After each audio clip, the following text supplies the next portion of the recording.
Welcome to this month's episode of the World of Roofing podcast, hosted by John Kenney of Cottney Consulting and Andrew Rowley of roofmapping.com, where we will introduce you to a new roofing industry artisan from around the world. All right, well, welcome back, everyone. We have a new episode of The World in Roofing, and as always, I'm joined by my friend and co-host Andrew, and he's over in the UK as Yes. always. So we're covering both sides of the fence, and that's what makes tonight so special, or this afternoon, depending on where you're at. We're bringing back John Chan. As you saw, the followers we recommended to you went back and caught his last podcast with us from a while ago. Since then, there's been a lot of changes. So John is here to talk to us about how, as they say, he's bridged the gap in roofing between both the United States and the UK because he has some great new news to tell us and adventure he's involved in. So John, I'm going to kick it right off to you, my friend. Okay, well, great. Yeah, I'm not sure exactly where to start. We've had durable slate and durable restoration since 1986, and we've grown from a small little slate repair company into just doing historic roofs and historic restoration. So we do slate, clay tile, copper roof, um, um, just all kinds of interesting roofs all over the U.S. and a little bit abroad. But something happened a few years ago at the IFD, the International Federation of Roofing Contractors. Um, it was a conference that was over in Italy, and Gary and I overheard Graham Miller, the president, talking about how he was trying to retire and he's sold his company twice, but both times it's fallen through and that he doesn't know what to really do because the only people that are interested in his company are large roofing companies that want to acquire it just for his name. Because Graham is a fifth generation Slater, and they've got a fabulous name over in Scotland. Gary and I overheard this conversation, and I kind of thought, I wonder. And so when we got together later, we both kind of said at the same time, "Hey, what do you think?" And we're like, "Oh, we're on the same page." And there's three partners in our company. Gary Howes, who runs the day-to-day operations. He's the president, and my brother, who's actually the majority owner. And we were thinking, well, I don't know if my brother's going to really go for that. And so we talked to him, and he said, "Oh, yeah, that sounds interesting." So it took a long time because everything is different. So when we got Graham's financials and corporate papers and everything to review, we looked at it, we're like, this is like, uh, even though it's all in English, it was completely foreign to us. So we sent it off to our attorney and our accountant, and they're like, yeah, we're going to have to hire somebody over there and liaise with them. Oh, wow. Okay. So we got a few names of attorneys and accountants and interviewed them. And so we narrowed it down. And then we had to have our accountants um, kind of liaise with their accountants and go over the books and figure out what everything is. And, same with the attorney, legally, we had to make sure that everything was on the up and up. And so it took quite a long time. It took, gosh, over 2 years of that process to actually come out with green light. And when we got the green light, we acquired the company in November of last year. Graham stayed on for 6 months, and he's retired now. And yeah, it's been a very interesting ride for sure. Well, one thing I can say, I can't, and I know Graham very well as well, being involved in the IFD and meeting him a couple of times. I believe he must be extremely happy when you overheard that conversation and was able to approach him? Because I couldn't think of a better match for somebody to take on that kind of heritage the way you guys did. Because if anybody out there doesn't follow John and his company here in the United States, you need to. Some of the work that they do is absolutely outstanding, and it is all about preservation and getting everything done right. Um, and I can't imagine Graham being anything except ecstatic when that sale finally went through. He's probably a little more happier now that he can spend more time on golf in Scotland, but I'm sure he Exactly. was there.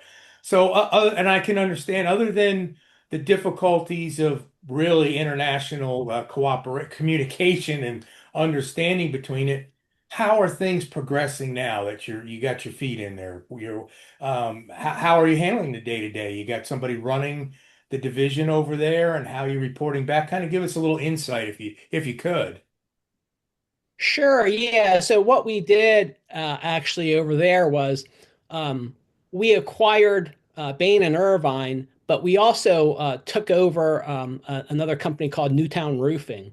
So Newtown Roofing was owned by Jamie Anderson and Brian McIntyre, and we brought them in as partners in the business. So Jamie is now the managing director, and we kind of operate that as an office of Durable. So what we do is on Wednesdays we have meetings with each of the branches. So Columbus Roofing, Columbus Restoration, Mid-Atlantic Roofing, Mid-Atlantic Restoration, Cincinnati Roofing, and Cleveland Roofing. We all have a Wednesday meeting where we go over all the statistics and what's happening in the particular branch and how to go about attacking the next week. And so we just basically slotted Bain and Irvine into one of the slots, and we have the exact same thing. So we go over everything, safety, incoming calls, estimates done, estimates sold, dollar amount sold, and we basically look at the stats and the graphs. We graph all the statistics so we can see how everything is going, and we can apply the correct condition to it so that we can keep our statistics moving. And I'd have to say that Bain and Irvin's doing a great job. And what we do is we kind of cycle through, meaning that I'll go over there for a little bit. Like next week, our safety director, Joe Red, he'll be over there for, I think, a week and a half.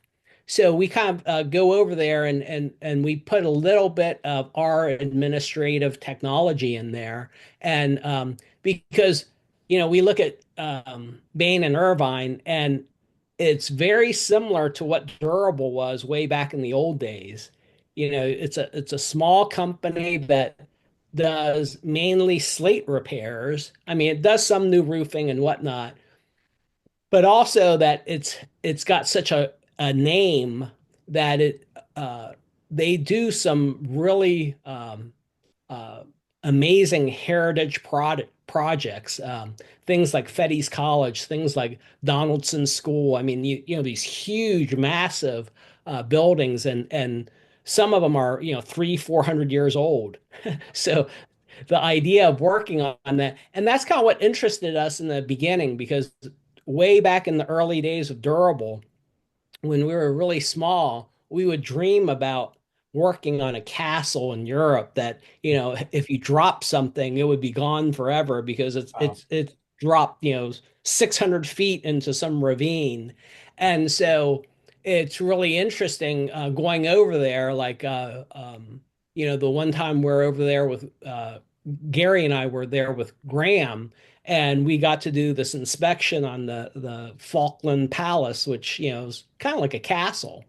And so when you're on buildings like that, and same with Donaldson, I was walking on top of the ridge at Donaldson, and I'm thinking, wow, this is a place where Queen Victoria was, and it's just the history there is so interesting that it's yeah, that's really what drew us to it.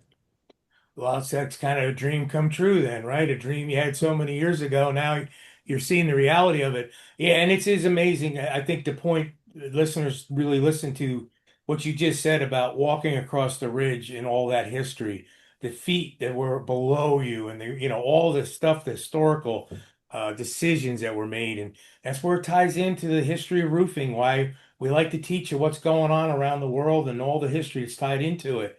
Andrew, I'm going to kick it over to you because you may have some more localized expertise questions coming out of you today.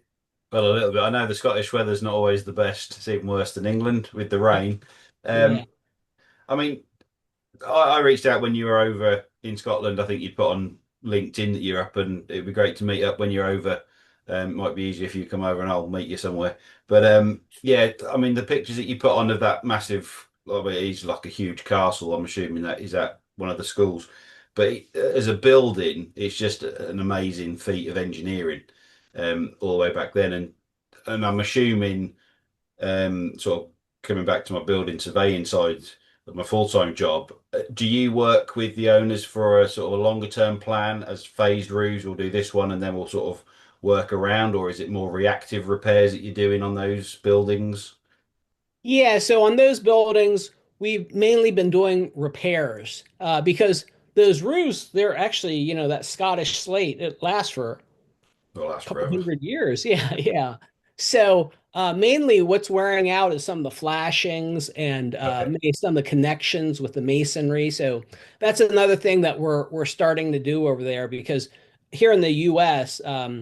We started doing a lot of masonry restoration because it ties in with our work Yeah. so often. So we're actually starting to do historic masonry restoration there Okay. Brilliant. also. Yeah. So where are you at, Andrew? I didn't even, I don't know like So I'm based in Wolverhampton, just north of Birmingham, in basically okay. in the middle of the country. So Okay.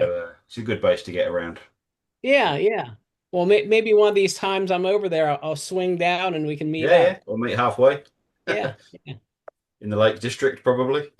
Yeah. But Yeah. no, I mean Scotland. I've been to Scotland a few times, but yeah, I mean, just like I say, the views from the roofs over the countryside there must be amazing. Um, Yeah. so, are Bain and Irvine based in Edinburgh? I'm sorry. Is the company based in Edinburgh in Scotland? Yes, exactly. So we're in Edinburgh. Actually, let me back step a little bit. We were based in Peebles, and that's where Graham and Norma live. Okay, But we recently acquired office space in Edinburgh, okay, so yeah, we have both offices now because the Peebles office,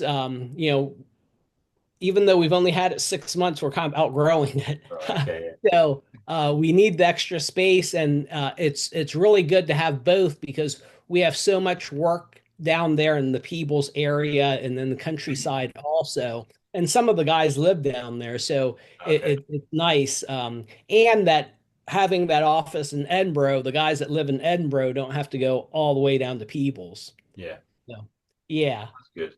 And so, So is go most of their ahead. work based in Edinburgh, or have they do they cover the whole of Scotland?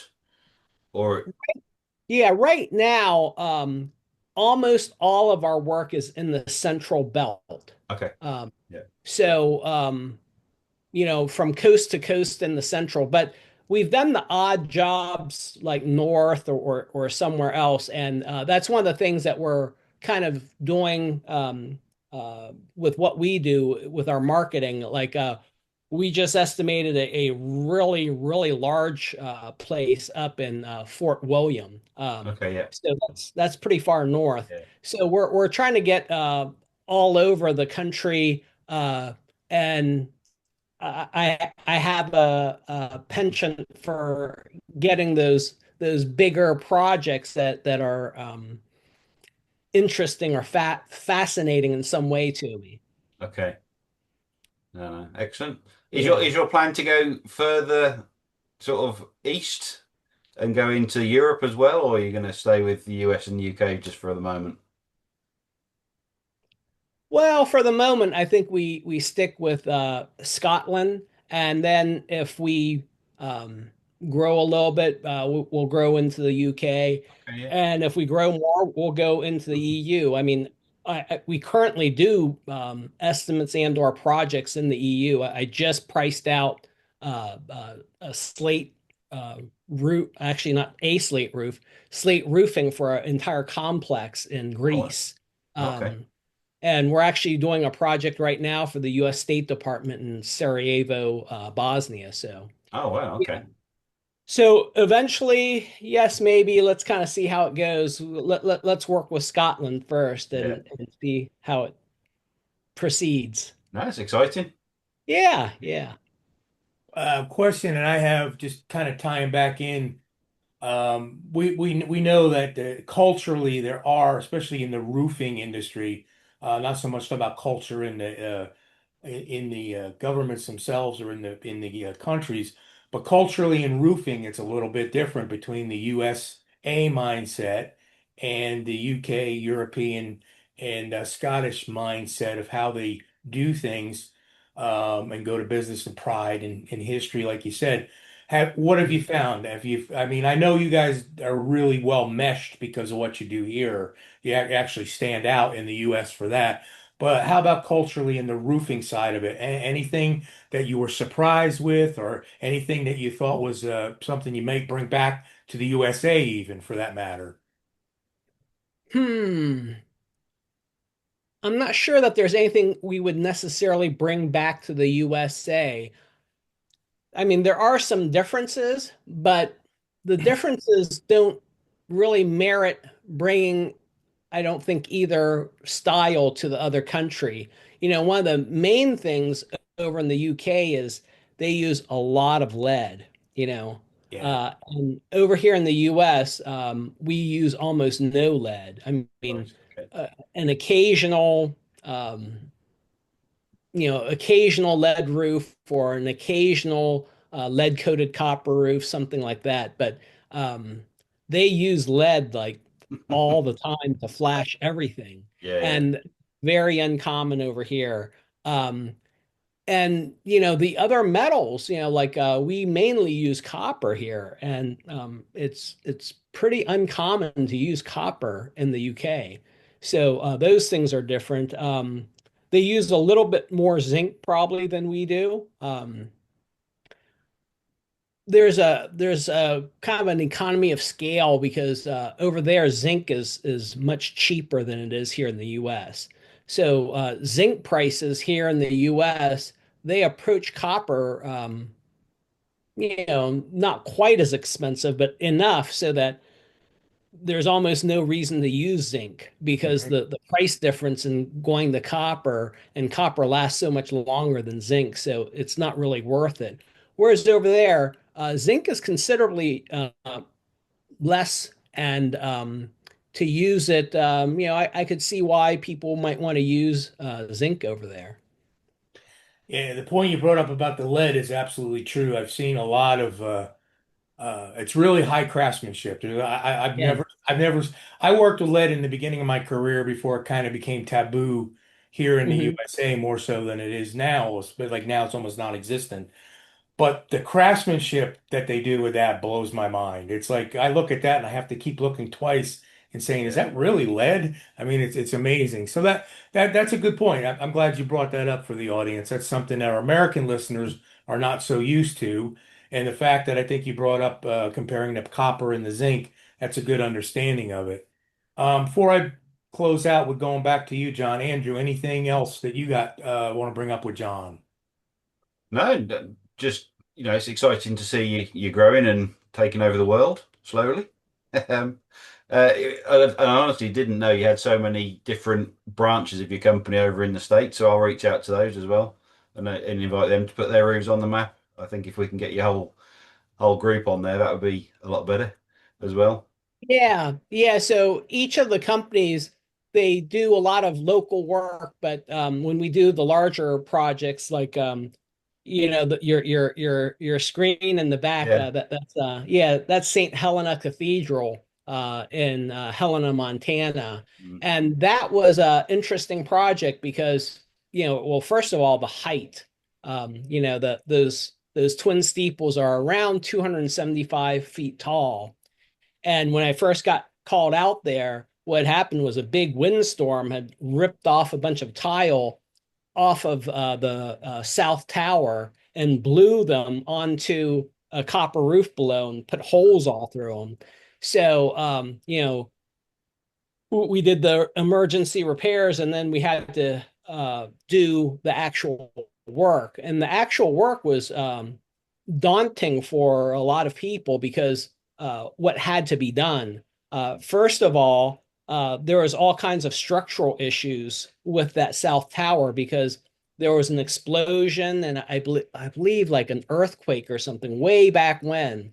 So we had to bring our masons in and inspect the stability of the tower. And so we wound up putting stainless steel ties into the steeple to basically make sure that it doesn't bulge and doesn't start to come apart. And then we put stone patch over top of all those ties so you can't see any of them. The ties are inside the tower.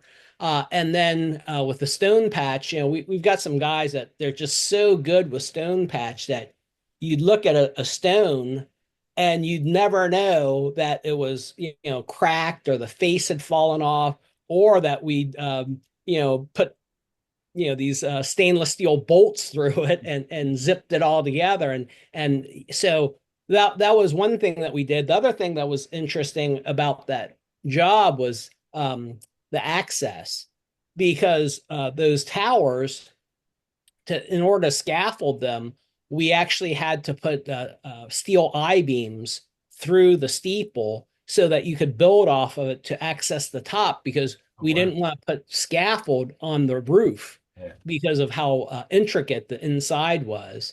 So yeah, that job, going back to where I first started, is we had to assemble crews from different offices because not one office could tackle it all at the time that it was done. A lot of times we can, on a larger job go, okay, well, Columbus is going to take this one, Cincinnati's going to take this one, but because of where it fell on the calendar, we're like, okay, well, we're going to use the restoration guys out of Mid-Atlantic, and we're going to use the roofers out of Cincinnati, and we're going to use the admin staff out of Columbus. And so, but it all worked, and both steeples turned out great. We basically picked up and relayed all that Ludowici tile, and we installed it with stainless steel fasteners and also stainless steel hurricane clips. Wow. Yeah, so that way when a windstorm comes, they don't blow off. Yeah. And then also we restored those steeples with gold. So it was gilded in I think 23.6 karat gold. So yeah, these are the projects that we really like to do. And like I said, some of those projects over in Scotland, when they're 300-400 years old, that they make these jobs pale in comparison. Oh, it might be older, but I think the architecture is just amazing. And again, that's just listening to you. You've got the knowledge of the job, but you've also got the passion. And there's so many people out there that have for the roofing work that they do. And that's what I want to, the whole point of roofmapping.com is to give them a platform to celebrate their work and, just say to people that I'm proud of this. This is what I've done. But also, if we can, to extend that to more of the history, the background knowledge of the job.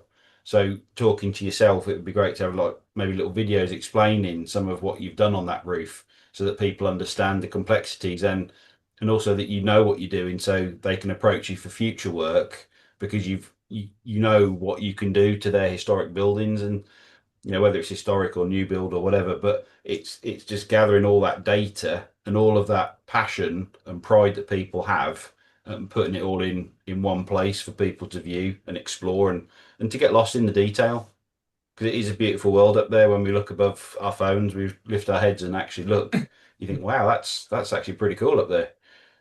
Yeah, exactly. Well, it's an interesting thing because somebody asked me once, is like, how do you get all these projects that are so unique and whatnot? And I said, well, I guess the difference is, you know, in roofing, we're kind of like the guys that jump into the fray, meaning like for most people, if they see a burning building, it's like run, get out. And then you see the firemen running into the burning building. And we're kind of like that with um difficult roofs. Yeah. When something's really difficult, most people say, "Whoa, I don't know about that one. I'm not bidding that." And we're like, "Oh, interesting." It's like, what are the problems here and what Mm. kind of solutions? Like, right now we're working on actually two sets of buildings. It's the state capitol for Maryland, but right next door is the old Treasury building, which is the oldest public building in the state of Maryland. Wow. And the state capitol is the oldest U.S. capitol that's been consistently used as a capital. And on the old Treasury building, it presented such unique challenges, because they wanted it restored exactly. Mm. And the first thing we did was we analyzed the mortar, and we said, hey, the mortar, all of the lime is made with um, crushed and burnt oyster shells, Oh wow. and there's no such mortar anymore. So basically, we did a mortar analysis, and then we acquired a bunch of oyster shells, and we fired them in a kiln, and we made an exact mortar back from the old days. And it's really interesting because so many people have approached us on this, because there's so many of those old buildings with the old oyster shell lime in them, but there's never been a standard. And because we were able to match it so exact, we're actually going to write a white paper about it, and Wow. that will probably become the U.S. standard for oyster shell lime mortar. Oh, excellent. And yeah, so things like that. And then also there was a clay tile roof on the building, and it was brushed to kind of make it look like wood, but they got the original um, drawings and everything, and hence it was actually wood. It was Oh, okay. Yeah. cypress, old growth cypress, and so they wanted that exact same type of wood. And so we actually were able to dredge up old cypress from the bottom of the Chesapeake and have those Wow. sawn down to the correct size. And basically, they wanted that old growth lumber. So it had to have 50 rings per inch. So if you can Oh, imagine how dense that is. yeah. Mm. Yeah, so after it was all sawn and everything, we submerged it in a linseed oil blend, basically to impregnate it with as much moisture as possible, anything that came out of it, so Mm. that it could be installed in the same manner that was installed originally. Because right now, if you install a wood roof and you don't put gaps in between the wood shingles, well, that wood gets water in it and it expands and it'll start to curl. You'll have all kinds of problems. But that old growth lumber, when it's that dense, you can actually butt them together, or just gap them very slightly. And you won't have any of that curl. You won't have any of the problems that you have with a wood roof today. So, a lot of these very unique or special historic roofs, sometimes they take a little bit of analysis and research to find out what was used here, Yeah. why did it last so long, what caused it to fail, and what can we do to put it back to original, but make it last even longer than Mm. original. So, that was one of the challenges here, and also right next door at the state capitol, Wow. so we were able to we replaced the slate roof at the state capitol, as well as all the accessories. So all that copper work, the top of it, we put Jason made a lead ball, which, again, most people don't use lead here, but it was originally lead. So, we went back with lead, and then we put gold plating on it. And buildings like that are so interesting because I crawled into the inside attic of the dome at the Maryland State Capitol, and various tradesmen either wrote out their names or carved their names. And I remember seeing, when I took a picture of it, a guy carved out his name and it said 1787 on it, and I was just like, Wow. wow. So yeah, you get little things like that. You're just like, this is amazing. 1787. It's like that's when the U.S. was barely a country, Yeah, wow. and Yeah, it's really interesting. interesting. Yeah, Well, one point you brought up, which I like about making it replicating what they did, but adding a touch to it to make it last longer. Example you just gave up above where the steeples behind Andrew, would you say they were 275 feet in the air? And you right. hurricane clips. And I know there's going to be some listeners out there. It's like, what? Why would you use hurricane clips in a state that's so far north? You're never going to get a hurricane. But at 275 feet in the air, an 80-mile-an-hour wind ground speed thunderstorm, which is extremely common up there, could easily be a buck 20 to a buck 50 worth of wind up at those towers. That's, higher up you go, faster the wind blows. So that was a good touch to put on with that. Yeah, those are the things that we like to do to make sure that it lasts longer. It's kind of like we did another pair of twin steeples in Roanoke, Virginia at St. Andrews. And what happened there is that it was a very decorative roof. So it was Virginia Buckingham slate with 20-ounce copper. And what had happened over the years is, because those steeples are so tall, they're also approaching that 275 mark, and the church sits on a hill.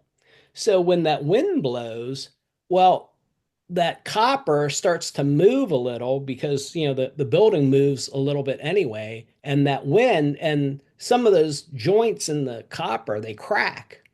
So what happened was a little bit of water got in, and then termites got in. And Mm. so when the termites got in, so that the steeples, one started doing this and one started doing this, and they were listing. So what we did there is we actually built scaffold, and then we cut the steeples, and we removed the steeples, and we dropped steel I-beams into the church, and we made new steeples out of structural stainless steel, and we Mm. clad them with wood, and we put them back into place, replicating all that same slate and copper. But instead of going with 20-ounce copper, we used a very very thick copper from Germany that's equivalent to about 40-ounce copper, and we didn't solder it, but it was welded. Mm. So now it's got that structural integrity, and with that the stainless steel I-beams inside, they don't move as much as it did when it was all wood.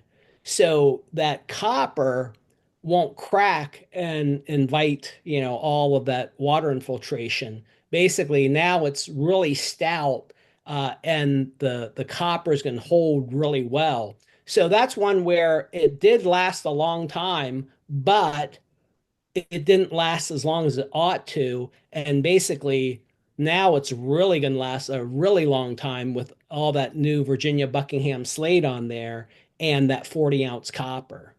Yeah, it sounds like the next roofer to worry about that will be the 26th century roofer. Uh, Yeah. well, before we bring it to a close, John, I do have one question and then any closing thoughts you have. So all this amazing stuff that you guys are doing, it really is. I love following you on social media. It really does my heart well as an old roofer to see that kind of quality still going on today. Um, but in the industry we have today, right, we all know things are different and we know things, I mean, everything changes. If life didn't change, we'd be back in the 1700s where we're at. But is anything keeps you up at night? Anything like the next 10-year, 15-year, 20-year plan? What do you think about? What keeps you going? Well, what keeps me going is I love doing the restoration of really difficult projects. I think some of the hurdles that we have to make sure that we handle as they come up is the workforce. The workforce, a lot of your premier slate, tile, and sheet metal guys, they're aging out. So we really have to boost our training. And that was one of the things that really interested us in Bain and Irvine, because over in Scotland, they have a school that actually teaches slate, teaches tile. We've got a couple second year apprentices over there that they're headed into their third year. So basically, they've gone to school for 2 years now and worked at the same time learning slate and tile roofing. And so in their third year in school, they're going to start learning difficult uh, projects like how to lay out a turret or round surfaces, domes, and things like that.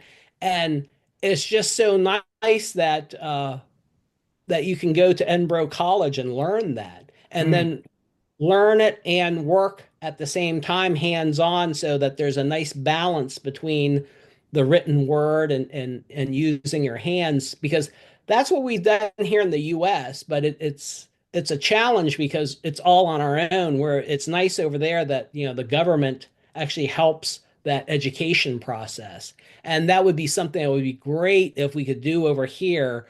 And that's one of the reasons why, Gary and I both are so into the associations here, because we'd really like to help push that education forward here in the US. And it's really necessary, because if you look at the skill level of your European roofer in general, not 100% obviously, but in general, there is so much more knowledge over there because they start to learn it when they're 18 years old, and they have classes, and it's hands-on, and they have tests. And so it's really nice when you have a structured learning like that. Well, it almost seems to me in the work that you do, it's a necessity to replicate something like that for you. You have to, because like you just said, there's patterns. Sure, we can all pick up an old pattern book and take a look at it, but to be able to take that to real world, hands-on doing it, that takes a lot of practice and a lot of skill. Yeah. Right, yeah. And like you said, what we really like to do is when we see these old roofs, we like to replicate it, but we also like to see, hey, is there something we can do better? The hurricane Sure. clip, going with the 40-ounce copper, the welding versus soldering. So, a lot of those things are things that need to be addressed, because these old buildings, they really need to be preserved and saved. Absolutely. Yeah. So, any closing remarks? We're coming up on our magic hour to close out our podcast for today. Not for me. No, I no. really appreciate you asking me to come on. Oh, our pleasure. It's a great episode, and we'll get a lot of people listening to it as always. And it's always great to have you on. So, John, as always, thank you for joining us today. And Andrew, as always, thank you for That's okay. your support and co-hosting. It's fun and a great podcast, I feel, to do. And again, we wouldn't be anything without what our listeners and our audience. So I want to thank you, and we will see you next time on our next episode.